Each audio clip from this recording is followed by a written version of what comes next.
اور ایسے قائدانہ صلاحیتیں رکھتے تھے کہ اپنی بیماری کو کتنے عرصے تک چھپاتے رہے، اور اس وجہ سے کہ کہیں دشمنوں کو یہ پتہ چل جائے کہ میں بیمار ہوں تو وہ حاوی نہ ہو جائیں۔ تو اللہ تبارک تعالیٰ قائد اعظم رحم اللہ کو اللہ تبارک تعالیٰ اپنی جو ہے اپنے کیا کہتے ہیں اللہ تعالیٰ اپنے جلو میں رکھیں، اللہ تعالیٰ اپنا قرب خاص عطا فرمائیں، اللہ تبارک تعالیٰ صحابہ کے ساتھ ان کا مقام بنائیں۔ اور دعا مانگنے میں تو کچھ نہیں لگتا، دعا مانگیں اللہ تبارک تعالیٰ اس مانگی گئی دعا کو اللہ قبول اور منظور فرمائے۔ تو وہیں سے بات شروع کرتے ہیں جہاں سے ہم نے بات کو چھوڑا تھا، اسی بات کو دوبارہ سے شروع کرتے ہیں۔ تو بات یہ ہے کہ ایک پہلو سے ہم دیکھ رہے ہیں قائد اعظم کی ڈیٹ آف برتھ ہے، اور ایک پہلو سے جو ہے ہمارے بہت سے مسلمان بھائی جو ہے نا، بہن بھائی، بچے، نیو جنریشن، نئی نسل جو ہے وہ اس بات کو سمجھ نہیں رہی ہے۔ تو امید ہے کہ ماؤں کو سمجھ آ جائے گی تو بچوں کو سمجھانے میں بھی تھوڑی آسانی رہے گی کہ مرد پڑھا، فرد پڑھا، عورت پڑھی، خاندان پڑھا، تو عورت پڑھی، کنبا پڑھا۔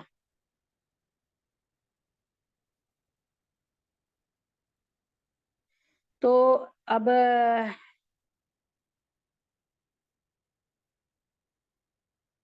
تو الحمدللہ رب العالمین اسی بات کو لے کے آگے چلتے ہیں، اور فضائل اعمال کی تعلیم جو ہے وہ تھوڑی سی آج موخر کرتے ہیں، اور تھوڑا سا بس کر کے اس کو ختم کرتے ہیں، کیونکہ ایک نئے موضوع سے بولنا چاہ رہی ہوں، بات کرنا چاہ رہی ہوں۔ تو آج ان چیزوں کو اپنے سلیبس کو ذرا تھوڑا سا کم کر کے اس طرف ہی آتے ہیں تاکہ بات آپ کو حق بات پہنچ جائے۔ بسم اللہ الرحمن الرحیم، اعوذ باللہ من الشیطان الرجیم، بسم اللہ الرحمن الرحیم۔ میری زندگی کا مقصد تیرے دین کی سرفرازی، میری زندگی کا مقصد تیرے دین کی سرفرازی، میں اسی لیے مسلمان، میں اسی لیے نمازی۔ میری زندگی کا مقصد تیرے دین کی سرفرازی، میں اسی لیے مسلمان، میں اسی لیے نمازی۔ تو حضرت عبادہ رضی اللہ تعالیٰ، حضرت محمد صلی اللہ علیہ وسلم کی ایک حدیث ہے جسے حضرت معاذ رضی اللہ تعالیٰ عنہ فرماتے ہیں کہ مجھے حضور پاک صلی اللہ علیہ وسلم نے 10 باتوں کی نصیحت فرمائی۔ یہ کہ اللہ کے ساتھ کسی کو شریک نہ کرنا، گو تم کو قتل کر دیا جائے یا جلا دیا جائے، یعنی اللہ کے ساتھ کسی کو شریک نہ کرنا، گو تم کو قتل کر دیا جائے یا جلا دیا جائے۔ والدین کی نافرمانی نہ کرنا، گو وہ تجھے اس کا حکم کریں کہ بیوی کو چھوڑ دے یا سارا مال خرچ کر دے، یعنی والدین کی نافرمانی نہ کرنا، گو وہ تجھے اس کا حکم کریں کہ بیوی کو چھوڑ دے یا سارا مال خرچ کر دے۔ فرض نماز جان کر نہ چھوڑنا، جو شخص فرض نماز کو چھوڑ دیتا ہے اللہ کا ذمہ اس سے بری ہے۔ شراب نہ پینا کہ یہ ہر برائی اور فحش کی جڑ ہے۔ اللہ کی نافرمانی نہ کرنا کہ اس سے اللہ تعالیٰ کا غضب اور قہر نازل ہوتا ہے۔ اس کو کیونکہ یہ حدیث پاک، ساری حدیث پاک بہت زبردست ہے، لیکن اس حدیث پاک کیونکہ وہ بہت تفصیل طلب ہے، اس کو یہی 5 باتیں آپ ذہن میں رکھ لیں کہ اللہ تعالیٰ نے فرمایا کہ کسی کو شریک نہ کرنا، اگر تمہیں کوئی قتل بھی کر رہا ہے تو قتل کر دے، قتل ہو جانا پسند کر لینا، لیکن اگر تمہیں جلایا جا رہا ہے تو تم جل جانا پسند کر لینا، لیکن اللہ کے ساتھ کسی کو شریک نہ کرنا۔ یعنی آپ نے دیکھا ہوگا کہ بہت سے مسلمانوں کو ہندو لوگ پکڑ کے کہتے ہیں جے شری رام کہو، اور اپنے نبی کو اور اپنے اللہ کو برا کہو۔ تو یہاں پر بہت بڑی دلیل ہے اس وقت کہ اللہ کے ساتھ کسی کو شریک نہ کرنا، گو تمہیں قتل کر دیا جائے یا جلا دیا جائے، کیونکہ اگر مومن کو یہ بات پتا ہو کہ شہادت ہے مطلوب مقصود مومن، نہ مال غنیمت نہ کشوت کشائی، دو عالم سے کرتی ہے بیگانہ دل کو عجب چیز ہے لذت آشنائی۔ یہ بات جس کو پتا چلے گی اسی کو اس کی عظمت پتا چلے گی، ورنہ جن کو نہیں پتا، اور موسٹلی 100 میں سے 99% لوگوں کو نہیں پتا۔ اللہ تعالی ہم سب کو ہدایت دے اور دین کو پھیلانے کی توفیق دے، دین کو گھر گھر پھیلانے کی توفیق دے۔ کہ اللہ کے نبی نے فرمایا تھا کہ ایک وقت ایسا آئے گا کہ دین جو ہے اسلام غریب ہو جائے گا، اجنبی ہو جائے گا، لوگوں کو پتہ نہیں چلے گا۔ کوئی حکم بتائیں گے تو لوگ کہیں گے ایسا تو نہیں تھا، آپ ہمیں پتہ نہیں کہاں سے بتا رہے ہیں، ٹھیک ہے نا۔ تو اللہ اکبر کبیرہ، یہ وقت آ چکا ہے، لوگ ماننے کو تیار ہی نہیں ہو سکتے ہوتے. کسی کا کہہ دو کہ بھائی تم پہ حج فرض ہو چکا ہے، ماشاءاللہ گاڑیاں ہیں، یہ ہے وہ ہے، تو اس کے جواب میں وہ کہیں گے اور حج کر لو. نہیں نہیں، اسلام میں اتنی سختی نہیں ہے. ٹھیک ہے، تو ان سے کو بھی نماز پڑھ لیں ہر صورت، بیمار بھی ہیں. نہیں نہیں، اسلام میں اتنی سختی نہیں ہے، جب ہم ٹھیک ہوں گے تو پڑھ لیں گے. اللہ اکبر. تو فرض نماز کو نہ چھوڑنا، جو شخص فرض نماز کو چھوڑ دیتا ہے اللہ کا ذمہ اس سے بری ہے، پھر اللہ کو اس کی کوئی فکر نہیں. شراب نہ پینا کہ یہ ہر برائی اور فحش کی جڑ ہے. شرابی انسان کو پتہ نہیں چلتا کہ وہ اپنی ماں کے ساتھ کیا کر رہا ہے، بہن کے ساتھ کیا کر رہا ہے، اس کے اپنے ساتھ کیا ہو رہا ہے، کہاں گر رہا ہے اور کیسے اس کے منہ سے بدبو آ رہی ہے. اس کو کچھ نہیں پتا چلتا کہ اس کا قدم کہاں سے لگ رہا ہے اور کہاں جا رہا ہے. شراب نہ پینا کہ یہ ہر برائی اور فحش کی جڑ ہے. شراب یعنی ام الخبائث ہے، یہ ماں ہے ہر برائی کی. جب انسان ایک شراب پی لیتا ہے تو پھر اس میں کیا ہوتا ہے کہ وہ شراب خریدنے کے لیے قتل بھی کر دیتا ہے، اور شراب خریدنے کے لیے زنا بھی کر لیتا ہے، اور پھر شراب کے بعد تو زنا ویسے ہی بہت آسان ہو جاتا ہے. تو اللہ کی نافرمانی نہ کرنا، اس سے نہ کرنا کہ اس سے اللہ تعالیٰ کا غضب اور قہر نازل ہوتا ہے. یعنی اگر ہم اللہ تعالیٰ کی نافرمانی کریں گے تو کیا ہوگا، ڈائریکٹ ہم یہ کر لیں کہ وہ کہتے ہیں نا کہ بھائی اس کو نہ چھیڑو، یہ تمہیں پھر تنگ کرے گا یا یہ کرے گا. ٹھیک ہے نا. تو اگر ہم اللہ تبارک تعالیٰ کی رحمت کو اپنے پر سے روکنا نہیں چاہتے تو پھر ہم چاہتے ہیں کہ اللہ کی ہر رحمت ہم پر جاری و ساری رہے، تو پھر کیا کریں کہ اللہ تبارک تعالیٰ کے ساتھ نہ اس کی نافرمانی نہ کریں، اس کے ساتھ کسی کو شریک نہ ٹھہرائیں، اور اللہ تبارک تعالیٰ کو حقیقی طور پہ، الحمدللہ رب العالمین، حقیقی طور پہ اللہ کی مان کے چلیں. یہ ہمارے لیے سب سے بہتر ہے کہ ہم اللہ تبارک تعالیٰ کے ہو کے چلیں. اللہ تعالیٰ کس بات سے ناراض ہوتے ہیں اس سے بچیں. اور آج ہی میں مطلب مختصر کر کے ایک قصہ بتا دیتی ہوں کہ آج ہی سن رہی تھی تو آپ تک بھی پہنچا دیتی ہوں کہ ایک لڑکا تھا، جسے مختصر کر کے سنا رہی ہیں، جسے کیا کہتے ہیں، ایک جگہ ایک عورت سے کو مطلب وہ بہت اللہ تعالیٰ کی طرف لگا ہوا لڑکا تھا اور بہت متقی تھا، بہت پرہیزگار تھا. لیکن وہاں پر اس کی نظر ایک ایسی عورت پہ پڑ گئی جو کہ پیشہ کرتی تھی اور غلط کام کرتی تھی. تو وہ لڑکا جو تھا اب وہ ہر کام میں اس کا دل ہی نہ لگے، نہ نماز میں، نہ روزے میں، نہ کچھ بھی نہیں. تو اس نے کچھ کام کیا، مزدوری کی، اتنے پیسے اکٹھے کیے کہ جس سے وہ اس عورت کے کو جو ہے اس کی قیمت ادا کر سکے، ایک رات کی، ایک دن کی نا. تو اس نے ایسا کیا بڑا مشکل سے، یعنی وہ کرا کے جمع کر کے جب اس کے پاس گیا تو اللہ تبارک تعالیٰ کے حکم سے اس کی قیمت ادا کی. اور اس کے بعد اللہ تبارک تعالیٰ کے حکم سے اس کے دل پر، جب وہ عورت اس کے پاس آ گئی تو اس کے دل پر ایسا اللہ تعالیٰ کا غضب، یعنی ایسا اللہ تعالیٰ کا خوف طاری ہوا کہ وہ رونے لگا. اور وہ رونے لگا اور پھر اللہ سے معافی مانگی اس نے، اور وہ وہاں سے اٹھ کر آ گیا. اب وہ اس عورت کو بڑی حیرت ہوئی اس بات سے، اور لیکن دیکھیں اس کا نیک عمل، لڑکے کا نیک عمل ضائع نہیں ہوا. اب یہ عورت کا پہلا گاہک تھا، عورت بہت خوبصورت تھی اور بہت اس قسم کے کام میں ماہر تھی. تو مردوں کو اپنی طرف راغب کرنے میں، تو وہ اس کو یہ بات بڑی عجیب سی لگی. اور پھر کیا ہوا، اللہ پاک نے اس کی کایا پلٹی، عورت کی نا، اس کی کایا پلٹی، اور اس نے سوچا کہ میں کیا کام کر رہی ہوں. یہ لڑکا نوجوان خوبصورت، اللہ کو ایسا لگا ہوا کہ اس نے مجھے مطلب میرے ساتھ کوئی ایسی بات نہیں کی. تو میں آپ سے بار بار کہہ رہی ہوں، میں مختصر کر کے بتا رہی ہوں.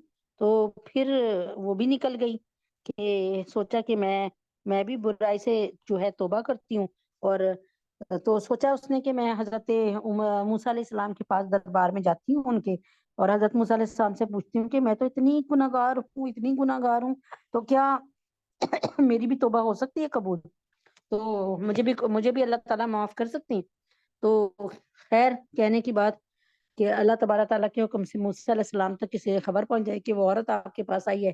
تو موسیٰ علیہ السلام کو یہ بات پسند نہیں آئی کہ مطلب میرے دربار میں یہ عورت آئی ہے، لوگ کیا سمجھیں گے. تو پھر موسیٰ علیہ السلام نے اس سے ملنے سے انکار کر دیا. وہ پوچھنے آئی تھی کہ میں کس طریقے سے اللہ تعالیٰ سے ملاقات، میں کیسے اللہ کو مناؤں. اللہ تعالیٰ میری توبہ قبول کر لے، مجھے کوئی طریقہ بتائیں۔ موسیٰ علیہ السلام نے ملنے سے منع کر دیا، کیونکہ اتنے لوگوں کے سامنے موسیٰ علیہ السلام کو یہ کہا گیا کہ فلاں ملنے آئیے، اور پھر حضرت موسیٰ علیہ السلام نے بھی سوچا کہ میری عزت بھی لوگ کہیں گے بھائی موسیٰ سے کیوں مل رہے ہیں، ٹھیک ہے۔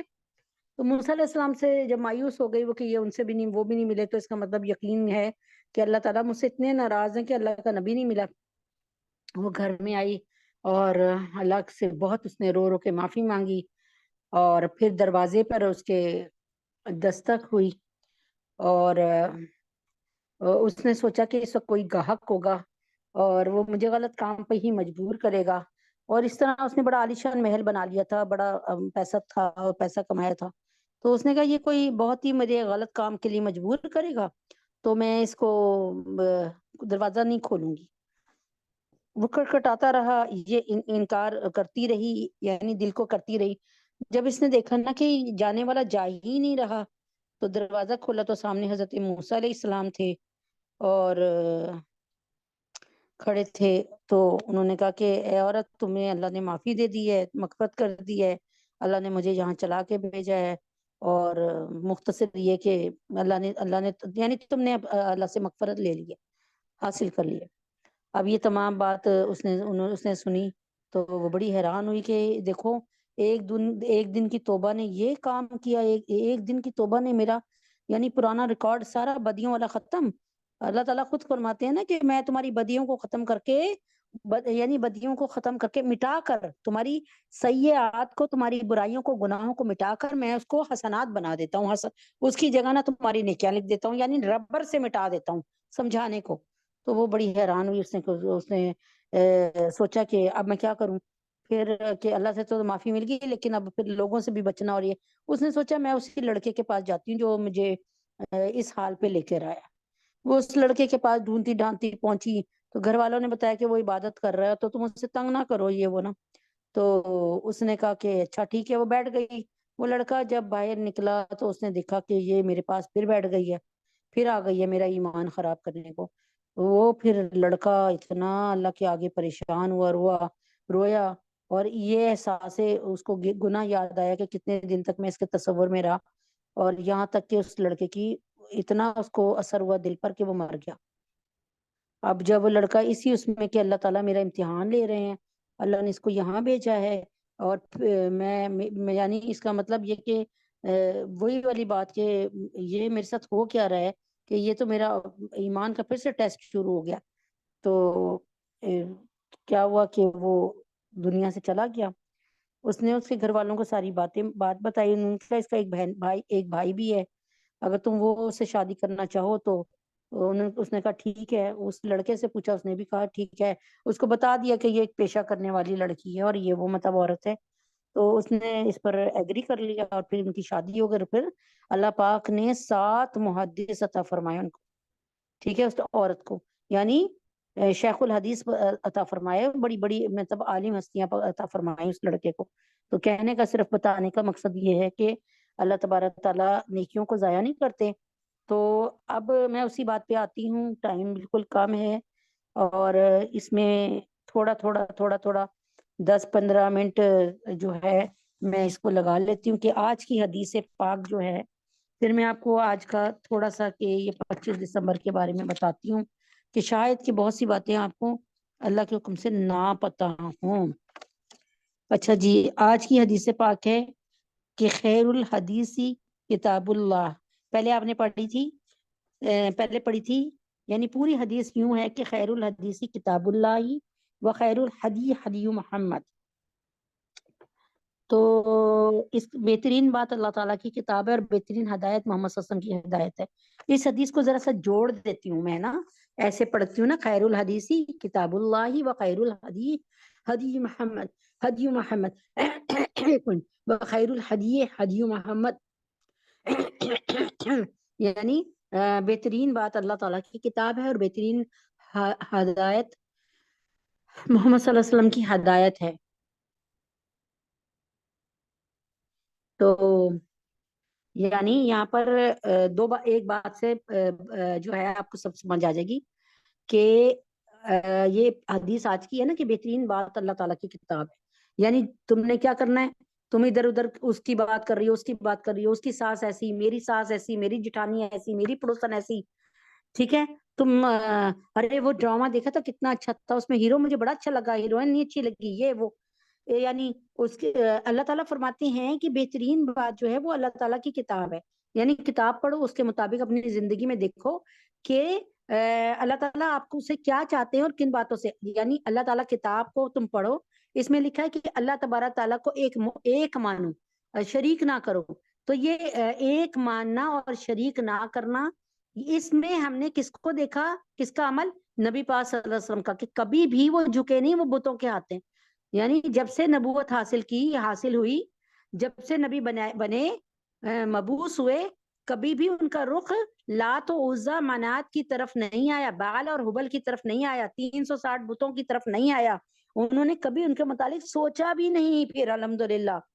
تو بہترین بات کیا ہے؟ اللہ تعالیٰ کی کتاب ہے، یعنی بجائے ادھر ادھر کی گوسپ کرنے کے، فضول میری ساس نے یہ کیا، میرے میاں نے یہ کیا، میری جٹھانی نے یہ کیا، میری نن نے یہ کیا، پڑوسن نے یہ کیا، میاں نے یہ کیا، بیٹے ایسے کرتے ہیں، ان تمام باتوں سے بہتر ہے کہ کتاب اللہ پڑھی جائے، اللہ تعالیٰ کی کتاب۔ اب اس کو دوسری حدیث سے ملاتی ہوں، وخیر الحدی حدی محمد، اور بہترین ہدایت محمد صلی اللہ علیہ وسلم کی ہدایت ہے، یعنی یہاں پہ اس پوری حدیث کو جمع کر کے ایک بات سامنے آئی کہ جب تم نے بات کرنی ہے تو صرف اللہ تعالیٰ کی کتاب کو پڑھو، اللہ تعالیٰ کی کتاب سے بات کرو۔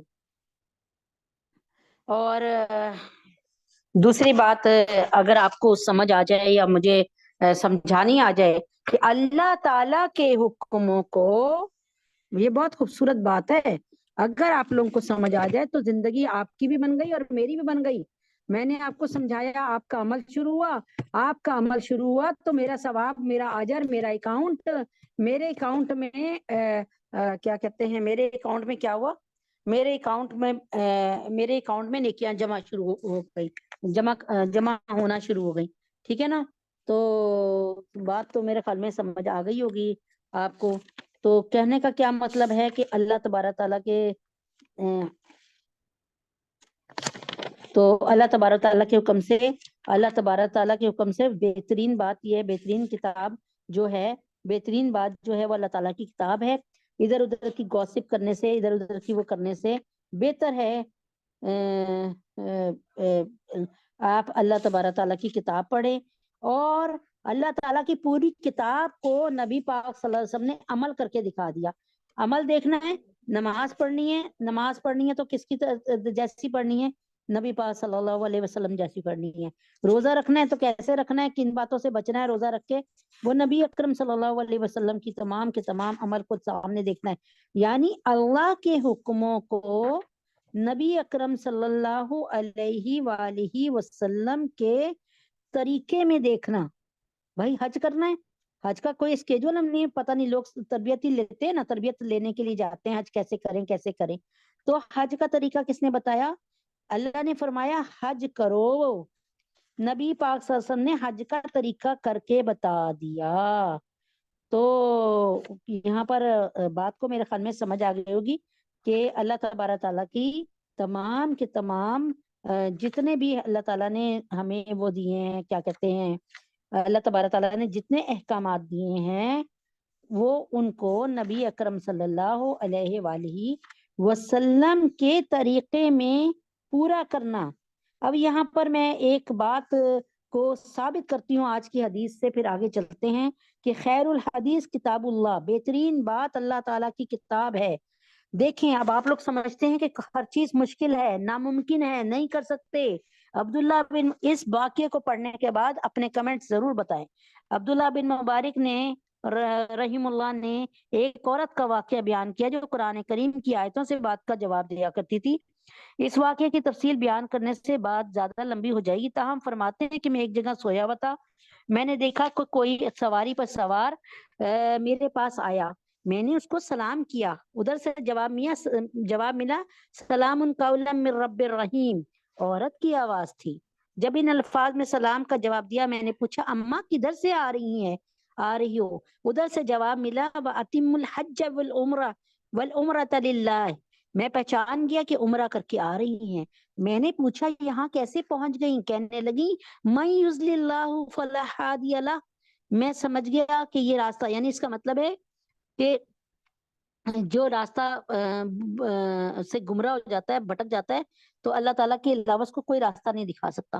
میں نے پوچھا اما جان کہاں جانا چاہتی ہیں؟ کہنے لگی ادخلوا مصر انشاءاللہ آمنین. میں سمجھ گیا یہ شہر جانا چاہتی ہیں. چنانچہ میں نے ان کی سواری کی مہار پکڑ لی، یعنی رسی پکڑ لی اور چلنا شروع کر دیا. درمیان میں نے پوچھنا چاہا تمہاری زندگی کیسی ہے، شوہر ہے یا نہیں؟ میں نے بات پوچھی تو انہوں نے آگے آیت پڑھی کہ ولا تخفوا ما لیس لک بہ علم ان السمع والبصر والفؤاد کل اولئک کان عنہ مسئولا.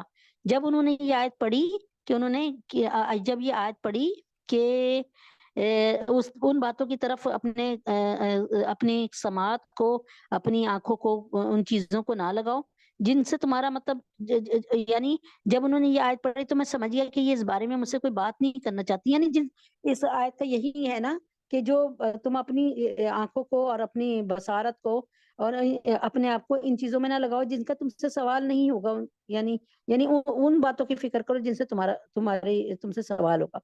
تو میں نے کچھ عربی کے اشعار شروع کر دیے. فرماتے ہیں اس نے آگے سے قرآن پڑھا، فقرؤ ما تیسر من القرآن، یعنی اگر تم نے کچھ پڑھنا ہی ہے تو بھئی قرآن کو پڑھ لو، شعر و شاعری تو نہ کرو نا.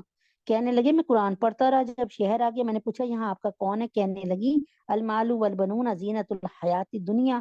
میں سمجھ گیا یعنی مال اور بیٹے جو ہیں یہ دنیا کی زینت ہیں، دنیا یعنی دنیا کی زندگی کی زینت ہیں، تو دنیاوی زندگی ہے. تو میں سمجھ گیا ان کے بچے ہیں. پوچھا ان کے نام کیا ہے؟ فرمانے لگی ابراہیم و اسماعیل و اسحاق.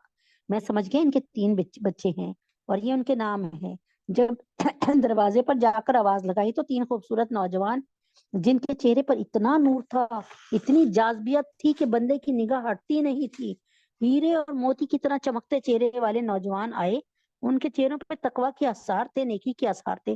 فرماتے ہیں میں تو ان کے حسن و جمال کو دیکھتے ہی رہ گیا. ان لڑکوں کے وہ آئے اپنی والدہ سے ملے، وہ خوش ہوئے. امی ہم تو پریشان ہو گئے تھے، آپ کہاں رہ گئی؟ اب ان کی ماں نے کہا وَيُطْعِمُونَ الطَّعَامَ، یعنی بھائی کھانے کا پوچھو. جب انہوں نے یہ الفاظ کہے تو بچوں نے فوراً دسترخوان بچھایا، کھانے کے لیے جو کچھ ان کے پاس تھا نکال کر رکھ دیا اور کہا آپ کھا لیجئے. میں نے انکار کیا تو کہنے لگی انما نطعمکم لوجہ اللہ. میں سمجھ گیا کہ اللہ کی رضا کے لیے کچھ کھلانا چاہتی ہیں، اللہ کے واسطے کھلانا چاہتی ہیں. میں نے کہا کھانے کے بعد میں ایک طرف کو میں نے کھانا کھا لیا. کھانے کے بعد میں ایک طرف کو جانے لگا تو انہوں نے مجھے الوداعی بات کہی، ان ھذا کان لکم جزاء وکان سعیکم مشکورا. میں بڑا حیران، میں نے ان کے بچوں سے پوچھا یہ آپ کی ماں کا معاملہ، ماں کا عجیب معاملہ ہے. جب سے یہ مجھے ملی ہے تب سے ہر بات کے جواب میں قرآن پاک کی آیت پڑھتی ہیں. انہوں نے کہا ہماری والدہ قرآن پاک کی حافظہ ہیں، حدیث کی عالمہ ہیں، ان کے دل میں اللہ کا ڈر، خشیت الہی اتنی آ چکی ہے، یہ سوچتی ہیں قیامت کے دن جب میرے نامہ اعمال کو کھولا جائے گا کہیں ایسا نہ ہو اس میں الٹی سیدھی گفتگو درج ہو. پچھلے 20 سال سے ان کی زبان سے قرآن پاک کی آیت کے سوا کچھ نہیں نکلا. سبحان اللہ. ایسی عورتیں قیامت کے دن اللہ کی حضور پیش ہوں گی. آج ہماری عورتیں جن کا وقت غیبت، بہتان، الزام تراشی میں گزر جاتا ہے، پھر یہ اللہ کے حضور کیا جواب دیں گی؟ ہم اگر حالات کو دیکھیں، تاریخ کو دیکھیں، اس امت میں ایسی عالمہ عورتیں گزری ہیں جنہوں نے اپنے بچوں کو بنایا، دین کی تعلیم دی، دین کی خدمت کرتے ہوئے زندگی گزار دی، اللہ کے حضور درجات پا گئیں. تو عورتیں دین کی تعلیم کے حصول میں کسی طور پہ بھی مردوں سے پیچھے نہیں ہیں. تو کہنے کا یہ مطلب ہے تیاری کر لو بھائی، جنت عورتوں کے لیے بھی ہے، جنت مردوں کے لیے بھی ہے. اللہ نے کہیں نہیں لکھا کہ میں کسی عورت کو جنت میں نہیں جانے دوں گا. اللہ نے یہی لکھا ہے کہ میرے نزدیک تمہارے جو نیک عمل ہیں ان کی جزا جنت ہے. اب اللہ تعالیٰ نے یہ نہیں کہا کہ تمہارے جو نیک عمل ہیں ان میں عورتوں کی نیک عمل کی جنت نہیں ہے، مردوں کے نیک عملوں کی جنت ہے.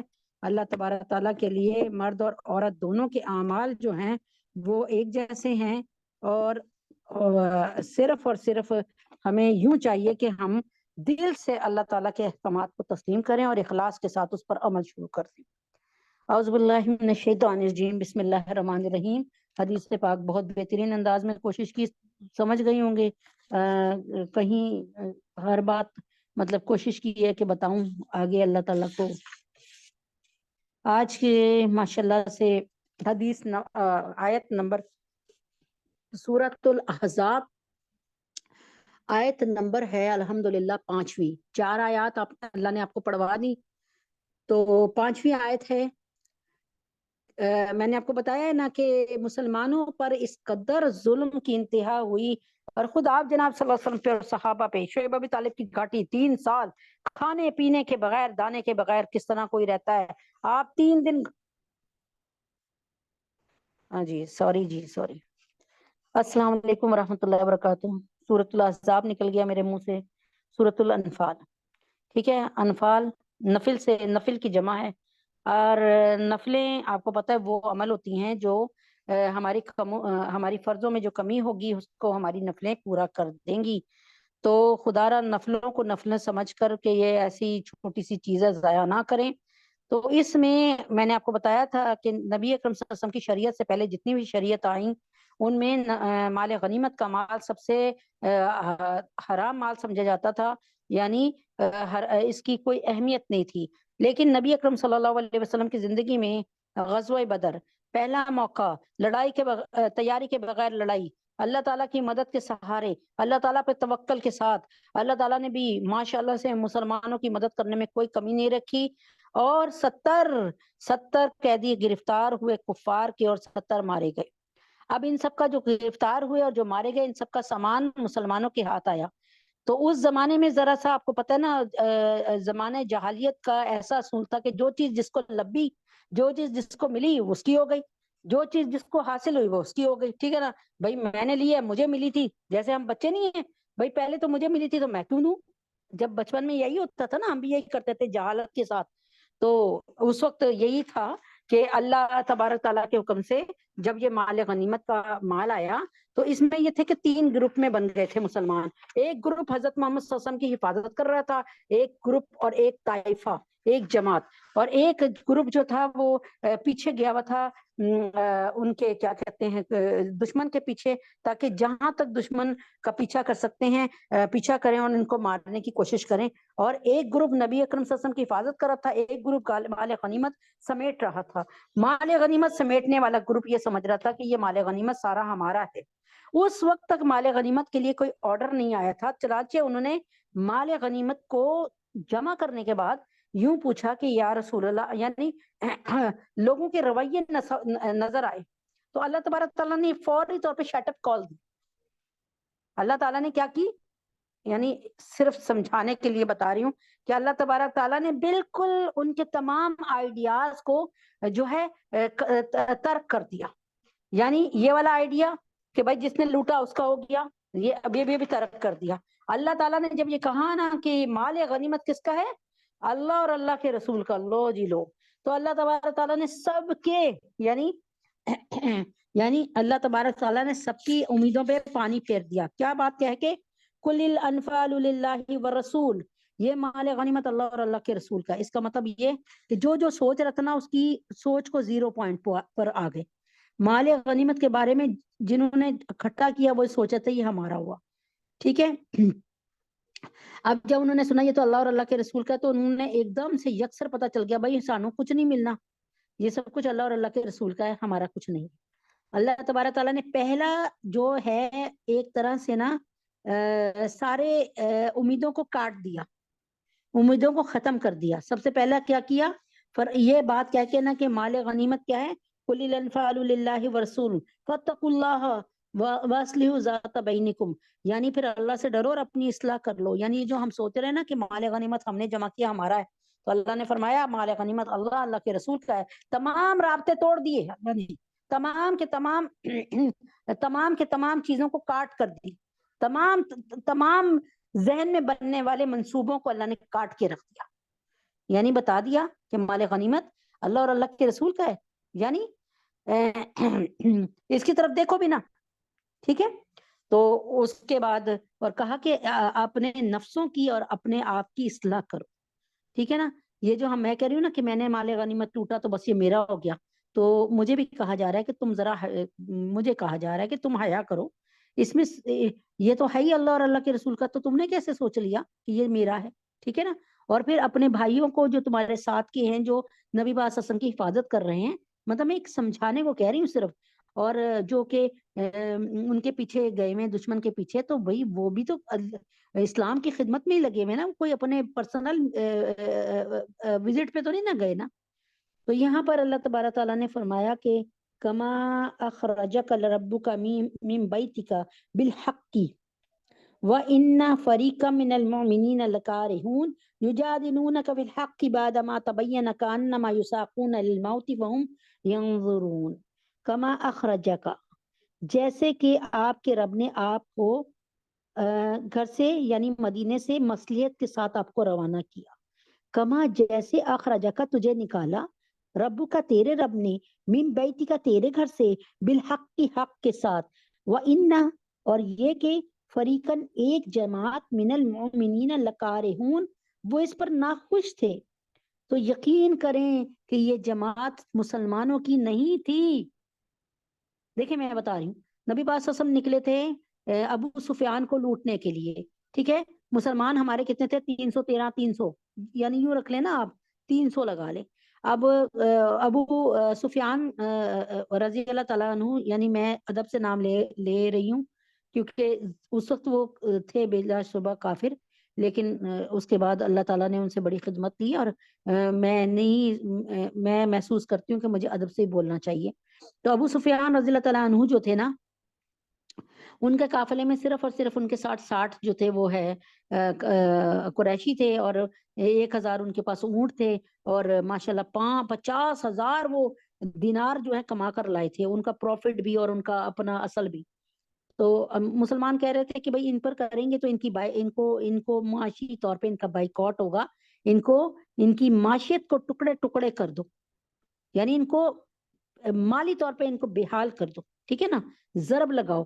بہت انہوں نے ضربیں لگائی. اب مسلمانوں کا تھا کہ مسلمان ضرب لگائے، لیکن ہوا کیا کہ دوسرے کے ابو سفیان رستہ بدل گئے اور کہیں اور سے نکل گئے. ساتھ میں انہوں نے ایک تیز رفتار گھوڑ سوار کو بھیجا کہ محمد صلی اللہ علیہ وسلم کی جماعت آ رہی ہے اور مجھے مارنا چاہ رہی ہے، اس کا مقابلہ کرو. اور خود بحر احمر کی سائڈ سے دوسری طرف سے نکل گئے، مدینہ طیبہ سے نہیں نکلے. تو ادھر سے ابو جہل تو پہلی تیار تھا، اور ابو جہل نے کہا تھا اللہ سے کہ اے اللہ یہ دن ہمارا یوم الفرقان بنا دے، یوم الفرقان، حق کو اور باطل کو الگ الگ کر دے. میں آپ کو بات سمجھاتی ہوں.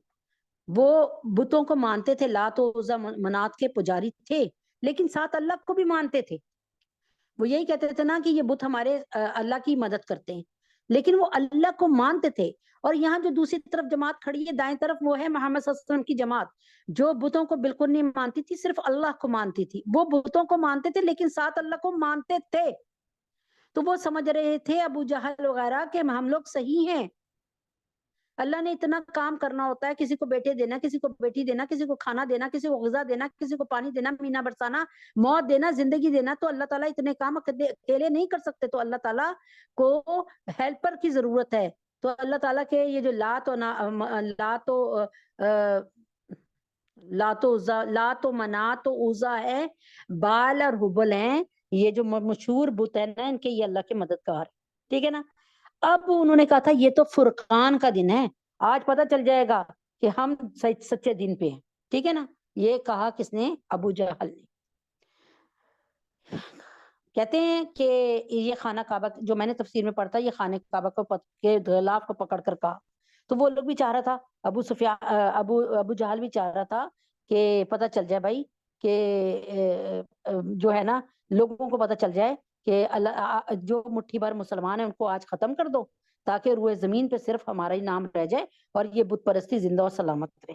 اور اللہ تعالیٰ چاہ رہے تھے یہ یوم فرقان بنا دوں کہ بھائی تم لوگ شرک کر رہے ہو، ایک اکیلے اللہ کو مانو تو بات ہی ٹھیک ہو گئی. اگر وہ اللہ کو مان لیتے ایک اکیلے تو پھر لڑائی کوئی تھی نہیں، کسی قسم کی لڑائی نہیں تھی.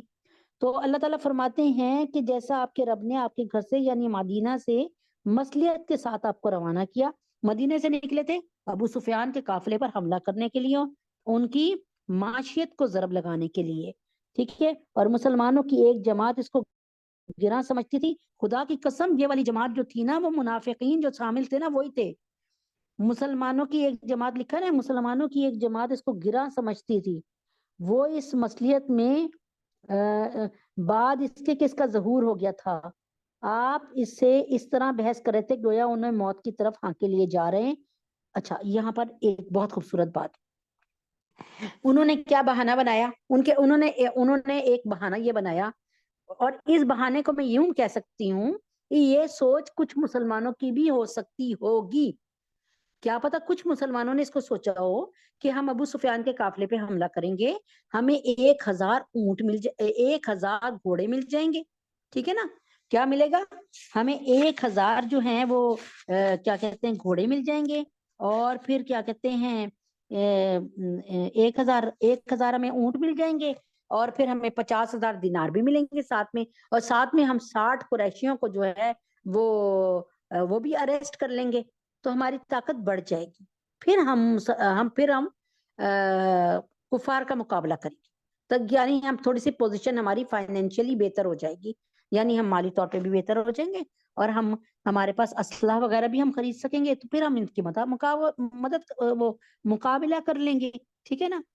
تو اب یہاں پر یہ بات سن لیں کہ جیسا کہ کما اخرجک ربک، جیسا کہ آپ کے رب نے آپ کے گھر سے یعنی مدینہ سے مصلیحت کے ساتھ آپ کو روانہ کیا، مسلمانوں کی ایک جماعت اس کو گراں سمجھتی تھی، وہ اس مصلیحت میں بعد اس کے کس کا ظہور ہو گیا تھا، آپ سے اس طرح بحث کر رہے تھے گویا انہیں موت کی طرف ہانکے لیے جاتے ہیں، اور وہ دیکھ رہی ہیں۔ یہاں پر واپس آتی ہوں، آپ کو سمجھاتی ہوں۔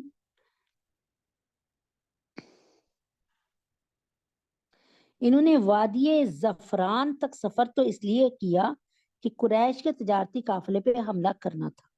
یہاں پر یوں سمجھ لیں کہ غنیمت کے مال کی بابت جو اللہ تعالیٰ سے پوچھ رہے تھے نا، پھر اللہ تعالیٰ نے کہا کہ غنیمت کا مال تو اللہ اور اللہ کے رسول کا ہے، تو یہ مال اللہ تعالیٰ کا ہے، اور وہ اپنے رسول کے ذریعے جیسے چاہے گا تقسیم کا حکم دے دیں گے۔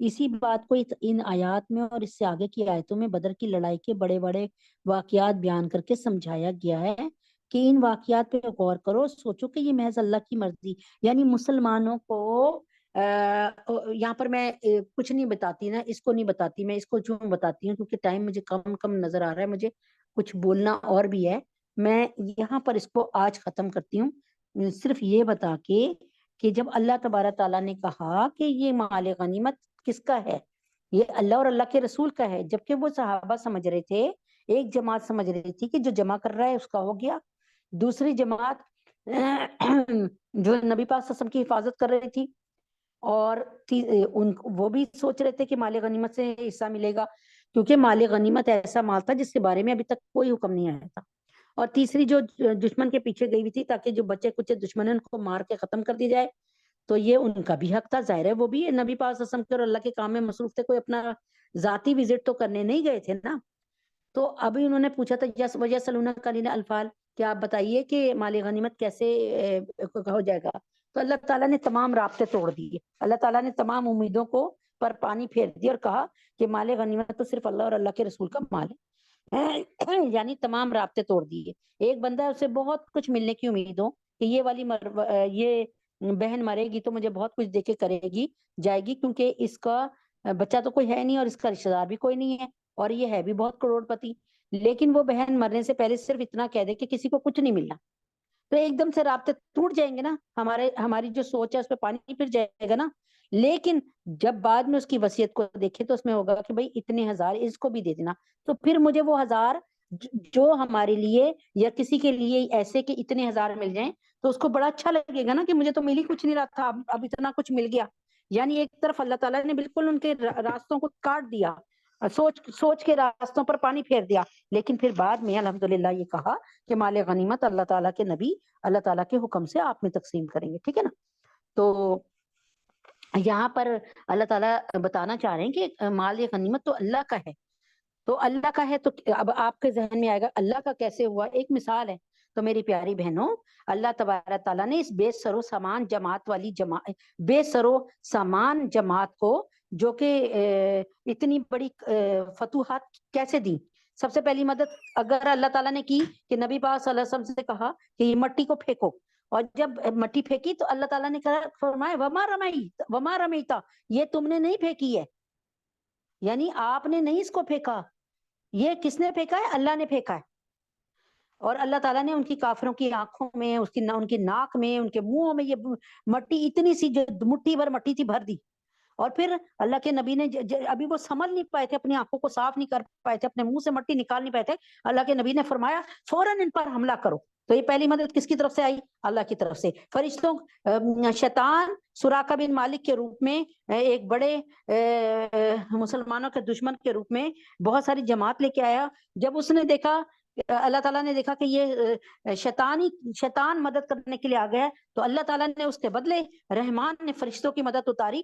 حضرت جبرائیل، حضرت اسرافیل اور حضرت میکائیل کی اس میں 1000، 3000 اور 4000 کے 5000 کے لشکر بھیجے، 9000 کا، یعنی بالترتیب قطار در قطار بھیجے۔ تو مدد کس کی تھی؟ اللہ کی مدد سے، فرشتوں کی مدد۔ کیوں فرشتوں کو کیوں بھیجا؟ کہ مسلمانوں کے دلوں کو تسلی دیں اور ان کو ثابت قدم رکھیں، ان کو حوصلہ دیتے رہیں، مدد کرتے رہیں ان کی۔ تیسری مدد پانی کو بھیجایا، پانی کو بھیجا یعنی بارش کی، کہ اس میں کسی نے کوئی ناپاک ہے، کسی کو احتلام ہو گیا، کسی کوئی، تو وہ نہا بھی لے اور پاکی حاصل کر لے، اور اس کے دل بھی مضبوط ہو جائے۔ ویسے بھی آپ کو پتہ گرمی ہو اور بارش ہو جائے تو کتنا ایک پرسکون سا ماحول ہو جاتا ہے نا، ایک طبیعت حشاش بشاش کر دی۔ پھر کیا؟ اللہ نے ان کو اس رات بہترین نیند سلایا، اس کا ذکر آگے آئے گا۔ ایسی ماشاءاللہ کہتے ہیں نا گھڑپ نیند سوئے تھے سارے صحابہ، ان کی حفاظت میرا رب کر رہا تھا، اور کسی صحابی کے دل میں کوئی رنجش، کوئی وہ نہیں تھی، خوف نہیں تھا، کوئی ڈر نہیں تھا کہ یہ دشمن آ کے ختم کر دیں گے ہمیں، جو ہم سے 3 گنا سے زیادہ ہیں، 3 گنا سے بھی 100 زیادہ ہیں تقریباً۔ تو یہ والی بات میں یہ 4 مددیں میں نے بتائیں۔ اور پھر اللہ تعالیٰ نے اس بارش سے ان کا جو علاقہ تھا وہ کیچڑ زدہ کر دیا، اور ہمارا جو ریتیلا علاقہ تھا اس میں کیا کیا؟ پانی بھیج دیا، ہم نے پانی کے برتن بدل لیے، ہم نے پانی کے ٹوئے سے بنا کے، گڑے بنا کے۔ تو یہ مدد، تو اللہ تعالیٰ فرما رہے ہیں کہ اسی لیے کہ یہ ساری میری مدد سے تمہیں فتوحات ہوئی ہیں، تو یہ مال غنیمت میرا ہوا، ٹھیک ہے۔ یہ اور بات ہے کہ اللہ نے مال غنیمت بعد میں انہی میں تقسیم کرا دیا، لیکن اللہ تعالیٰ نے ان کی اصلاح کرنی چاہیے تھی، تو اصلاح کی بات کی۔ امید ہے کہ آپ سمجھ گئی ہوگی۔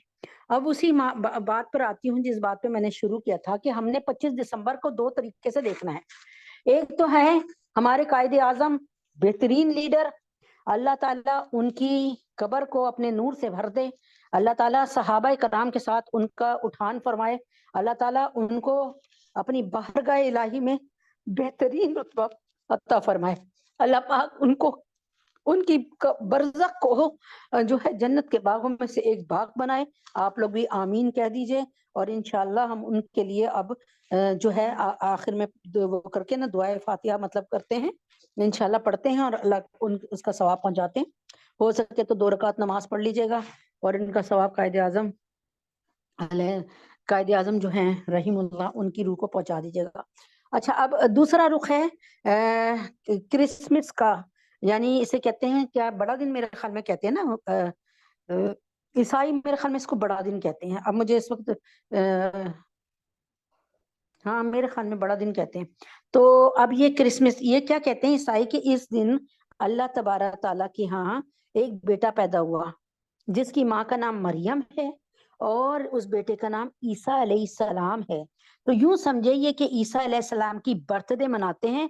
ہمارے یہاں بھی کچھ لوگ، جاہل لوگ، حضرت محمد مصطفیٰ احمد مجتبیٰ صلی اللہ علیہ وسلم کی برتھ ڈے مناتے ہیں اور کیک کاٹتے ہیں۔ خدا کے واسطے میں کسی کو ذلیل کرنا مقصد نہیں ہے، اور نہ کسی کو لگانا مقصد ہے، بتانا چاہ رہی ہوں جاہلانہ رسمی ہیں۔ محمد مصطفیٰ صلی اللہ علیہ وسلم کی برتھ ڈے مناتے تو صحابہ اکرام رضوان اللہ تعالیٰ اجمعین، جو کہ نبی پاک صلی اللہ علیہ وسلم کی تصویر تھے، جو کہ نبی پاک صلی اللہ علیہ وسلم کا عکس تھے، وہ مناتے۔ ہمیں تو منانے کی ضرورت ہی نہیں ہے، ہم تو نبی اکرم صلی اللہ علیہ وسلم کو کی کہیں سے بھی پیروی ہی نہیں کر سکتے، ہم کرتے ہی نہیں ہیں، ہم تو زندگی کو اپنے اسٹائل سے گزار رہے ہیں۔ ہم میں سے کسی کو کوئی کہہ دے کہ بھائی پردہ کر لو، تو کیا مطلب،